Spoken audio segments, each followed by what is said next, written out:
in a valley where the sun was forbidden to set, there lived a man named Elian.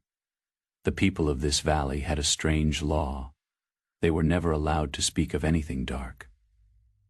They ignored sickness, they never mentioned loss, and they spent their lives building massive walls of gold to keep the shadows away. They believed that if they didn't look at fear, fear wouldn't exist. But Elian had a problem. He was followed by a shadow. It wasn't a normal shadow that stayed on the ground. This shadow whispered. It whispered about the day his house might burn down, the day his friends might leave him, and the day he might lose his health. The more Elian ran toward the light, the larger and louder the shadow became. He spent all his energy trying to distract himself, but the anxiety was a constant hum in his ears. One night, exhausted from the race, Elian left the valley and climbed to the Cave of Echoes. There lived a woman known as the Guardian of the Dark. She didn't have any walls of gold. She sat in the total blackness, looking perfectly at peace.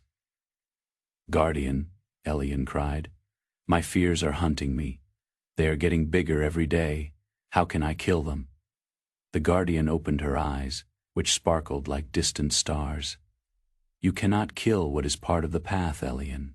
You are running from your fears, and in doing so you are giving them your power. You are treating them like monsters, so they behave like monsters." She handed him a small, cold stone. Stoicism teaches us a secret weapon called premeditatio malorum, the premeditation of evils. Instead of running from the dark, you must walk into it. You must sit with your worst fears, offer them a seat, and look them in the eye. Elian was terrified. "If I think about my house burning down, won't it happen?" "Thinking about the storm doesn't cause the rain," she replied, "but it does help you build a boat." She told him a story of a great king who was terrified of losing his crown. Every night the king would spend 1 hour in a cold, dark cell. He would wear rags and eat nothing but stale bread. He would tell himself, "This is what it is like to be poor. This is the worst that can happen." After that hour he would walk back to his palace. He was no longer afraid of losing his kingdom, because he realized that even in his worst-case scenario, his soul remained intact. He had found tranquility through anticipation. Elian sat down in the cave and closed his eyes. He stopped running. He let the shadow come close. He imagined his worst fear, being completely alone and forgotten. He didn't fight the feeling. He let the coldness wash over him. And then a strange epiphany happened. Inside the fear, he found a quiet strength.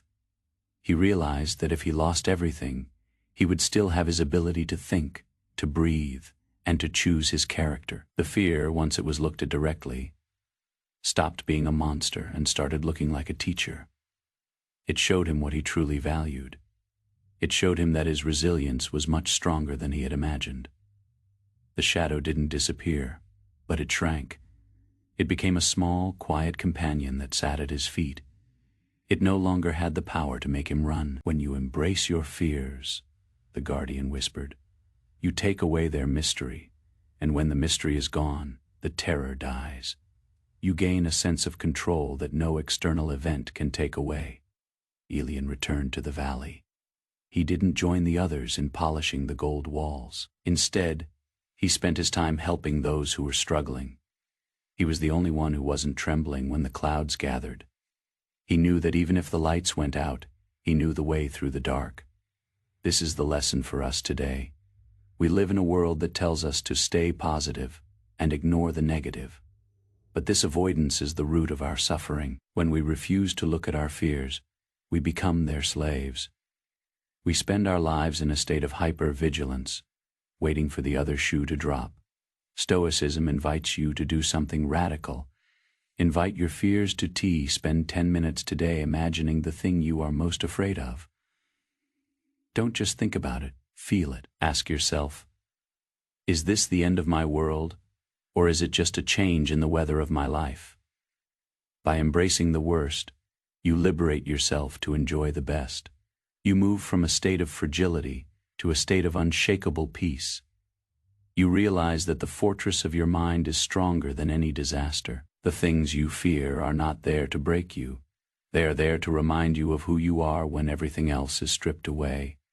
Stop running, turn around, walk into the shadow. You will be surprised at how much light you find there.